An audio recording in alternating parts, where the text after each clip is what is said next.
Dennis Please. Patterson, Chair, Department of Political Science here at Texas Tech University. Vince Hutchings, political scientist at the University of Michigan. Nathaniel Wright, Assistant Professor in Department of Political Science. We're here with discussing issues about the ethics of racial and community relations in America. And we're going to start off with Dr. Hutchings here, who we wanted to ask the questions about the implications of his newest research, which is on racial attitudes and racial identities, particularly new stuff on white racial identity here in the United States. What we wanted to ask him is, given that America is becoming an increasingly ethnic, segmented society based on ethnicity and stuff, what he thinks the implications of this are for our politics and political parties. Yeah, that's a good question, Dennis. A lot has been going on with the changing demographics of society. And I think there's a lot of concern, anxiety, curiosity even among the population about what this might mean for the political system. I mean, I'll just say at the outset, to get us moving here briefly, that the current political system or party system in this country is quite divided when it comes to issues of race and ethnicity in a very kind of straightforward way, meaning that different racial and ethnic groups are aligned with different political parties. In an ideal democracy, we wouldn't really want that to be the case. That might represent a possible kind of opportunity for more discord in society. So just to be more clear about that, it turns out that roughly 90% of the Republican Party is composed of individuals who self-identify as white. Well over 2/3 of Latinos in this country identify with and or vote for the Democratic Party, and the number is slightly higher, upwards of 70 or even close to 75% in terms of voting patterns and identification levels of Asian Americans with the Democratic Party. And the group that is far and away most lopsided in their partisan support would be African Americans. Roughly 85 to 90% identify with the Democratic Party and have done so for about 2 generations. So it's not a good thing in a society that has a history of racial division. It's not a good thing when such a society like ours here in the United States also has a party system where many of the racial minority groups who have encountered historic disadvantages are associated with one party, and whites are on average heavily aligned with the opposite party.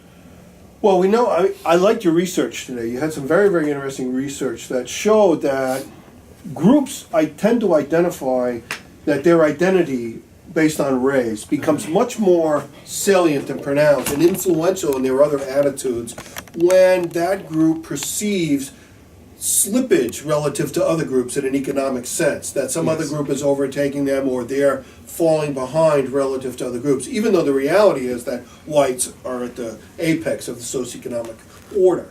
I found that very interesting because, and you did this certain experiments that showed how these kinds of latent identities can kick in and then have a very significant effect on certain kinds of political attitudes and evaluation of political objects, like do you approve of what the president's doing and stuff like that. And given that the president's first African-American history, this is very, very, very significant. Yes. I wanted to follow up on that, and I'd like to get Dr. Wright's opinions too, because the way you found this result was through experiments. I mean, you did some exposure to different frames, and people reacted to those frames. Anybody who's going to look at the political debate today is going to see exactly the same kind of thing that you did somewhat in your frames. I mean, what they're going to hear are candidates saying, oh my God, this country's individuals or these illegal immigrants are taking our jobs and stuff. Or that, when you look at the racial, the terrible community relations and police community relations we've seen in towns like Ferguson and elsewhere, or in North Charleston, that killing. These things can have a tremendous effect too. Yeah. So can you speak to that? What your research has, I think, far broader implications for how whites may perceive themselves and an ability to solve these kind of problems. If your identity's kicking in and it's affecting how you feel and leads to evaluations that we would think are not conducive to producing better racial relations, this could really, our politics is actually causing this problem in some sense. Well, yeah, this in part builds on my earlier comment. So my presentation earlier this afternoon focused on white racial identity and the circumstances under which it might become more meaningful. But I think Dr. Patterson is right that there are implications beyond just the group that I talked about this afternoon. I think it's fair to say, and there's plenty of literature that would buttress the point I'm about to make, that people in general think about the political world in terms of groups. It's easier to think about it that way. It doesn't require as much cognitive kind of effort in terms of how you, I guess, internalize political information. So the point here being simply this: it isn't simply the case that whites think about groups and think about how the success of some groups may come at the expense of their group. Every individual does that. We all, I think, as a species, we're hardwired to think in terms of groups, be it primary groups like the family, Right. or more secondary groups like our religion or our tribe or our ethnicity or our race or our nation. We all do this. It comes very easily to us as human beings, and I don't think this therefore means that only successful nations that are somehow homogenous with respect to salient groups will be successful. I'm certainly not making that case. But I am making the case that as this country becomes more diverse with respect to groups, as we have more religious diversity, as we have more ethnic and racial diversity, I think there will be challenges that we have to be mindful of in terms of the health of our democracy. And as I say, I'm building on a point I made earlier, to the extent that the political parties are by definition counterposed against one another. They are, that is to say, they operate in a zero-sum world. Success for the Democrats means lack of success for Republicans and vice versa. To the extent that the ethnic, racial, religious diversity of the country is attached to, is combined with the partisan divisions in society, that becomes a recipe for potential disaster, especially in a country like the United States, where we have a long history of racial discord. Right. Actually, to be more frank, a long history of racial abuse and of racism and racial prejudice. Right. So I don't want to be all doom and gloom here. I'm not saying that we're, fated to some terrible outcome, but I will say that if we're not careful, if we are not mindful of being respectful about divergent points of view, about differences with respect to religion and ethnicity, if we're not respectful of these things, it could be a very uncomfortable, slippery slope. Did you want to respond? You got anything to say? Not yet. Oh yeah, let me Yeah. let me add to that, because your work really opened my eyes to made me realize that I think things are worse than what I originally thought, even though what you presented was really good, just decent, straightforward social science research.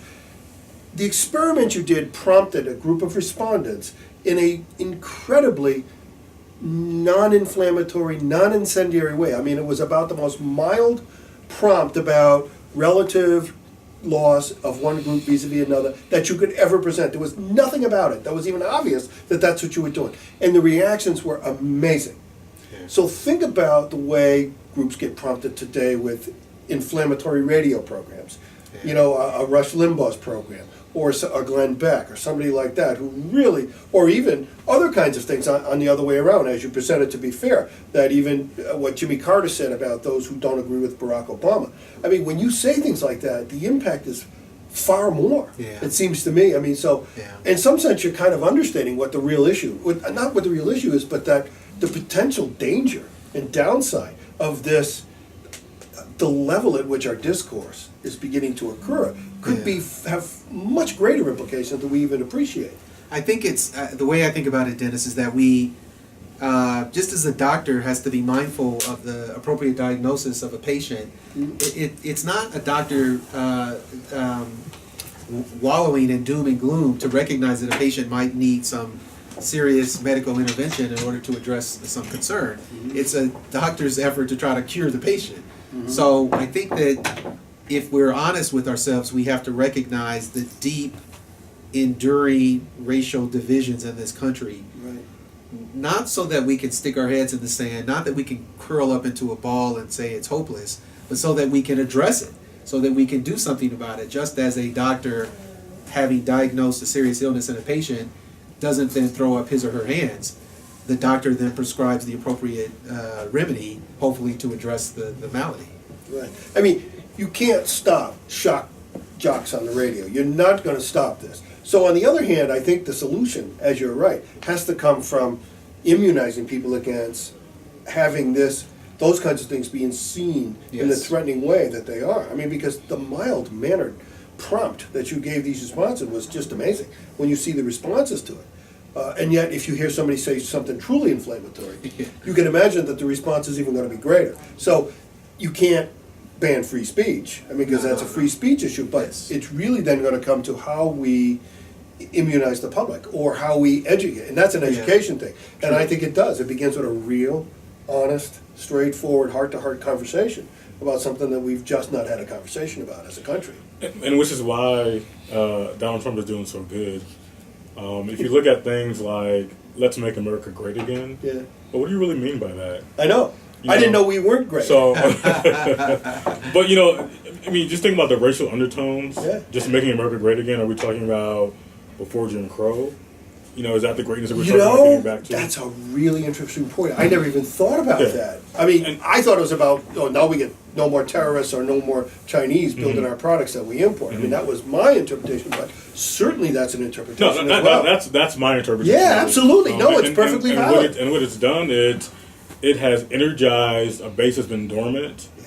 Yeah, You think about why Trump is doing so good in the South. yeah, right. That's right. You know, he's polling really well with your working class white Americans, who are still, you think about from a generational standpoint, are still upset because of the results of the end of slavery and what that did to like the cotton industry and the tobacco industry, and how that attitude has kind of transcended over time. So now you have this their savior has come and has re-energized them to say, okay, let's really make America great again. Because what we see now, even with the first African American president, that's not how they define greatness.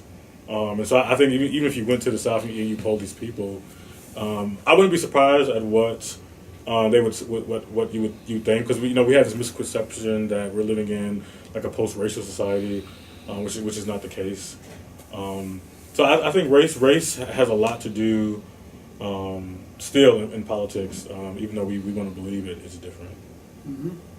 Again, I think that the social science evidence that I'm familiar with, both in political science but also sociology and psychology, suggests that people are thinking about groups across the board, and that when times get hard, people are looking for an easy explanation. And if you can tell them that some outgroup is responsible for your troubles, that's pretty seductive. It's it's a seductive message. I don't care what you look like or who is saying the message, No, that's because right. people That's right. understandably want relief. Now, that's not. I'm not certainly saying that we should not be concerned about scapegoating, which we should be. But I'm just saying that it's understandable that people would be receptive to scapegoating. I mean, scapegoating can only succeed in an environment in which people really are getting screwed, right? Right, So maybe right. we should do something about people getting screwed so they wouldn't be so receptive to a scapegoating message. Well, the interesting thing about that, it's very interesting because that's occurring in an economy that, clearly not perfect, but one that's been growing, one that's been producing jobs. And I know wages have lagged behind growth, but wages recently have begun to grow too. Now, here's the thing. If that can happen in an economy that's actually growing and not completely dead and not where there's negative growth, think what would happen when you really do get a downturn. Yeah, It's going to get worse. I think that's true. I mean, I agree with the point that the economy is better than it has been and that there are some positive signs. But I don't think we should gloss over the growing income inequality, the growing kind of anxiety that a lot of people are facing. I think that we are living in a time